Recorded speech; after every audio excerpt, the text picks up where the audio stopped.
शेतकऱ्याला 50% अनुदानावर पाईपलाईन साठी कर्ज रोखे काढा, काय करायचं ते करा, परंतु शेतकरी सुखी तर देश सुखी. काही फरक पडणार नाही, आपल्याला काही फार दिवस वाचायचं नाही, परंतु शेतकऱ्याला मदत केली पाहिजे. 50% अनुदानावर पाईपलाईन साठी मदत केली पाहिजे.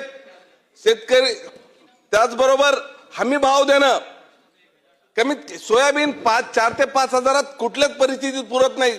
सोयाबीनला कमीत कमी 10,000, हरभरा चण्याला 10,000, तुरीला 10,000पर्यंत भाव देणं गरजेचं आहे. हमी भाव ठरवा अध्यक्ष महोदय.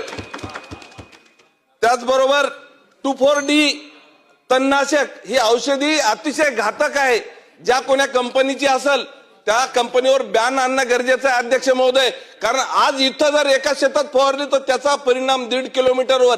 माझ्या हातावर बऱ्याचशा भानगडी मी जिल्हा परिषद सदस्य असल्यामुळे मिटवल्या की तिथलं शेत सुद्धा पूर्णला पूर्ण नष्ट होते. म्हणून 2,4-D आणि त्याचबरोबर दुसरं एक कोरॅझम नावाचं एक औषध आहे, एवढं घातक आहे ते.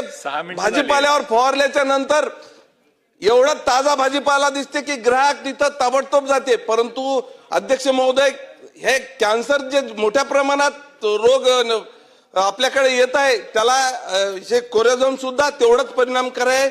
मी बोलत नाही की. त्याचबरोबर अध्यक्ष महोदय बोला. अध्यक्ष महोदय, अध्यक्ष महोदय, अहो 6 मिनिटं झाली.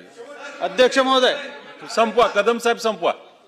संशोधन केंद्र आहे नांदेडचा 444 एक संपवा. त्यांनी वाहन तयार केला, परंतु करा. आता तिथं नुसती जमीन पडीत आहे. अधिकाऱ्याला कर्मचाऱ्याला पण पगारी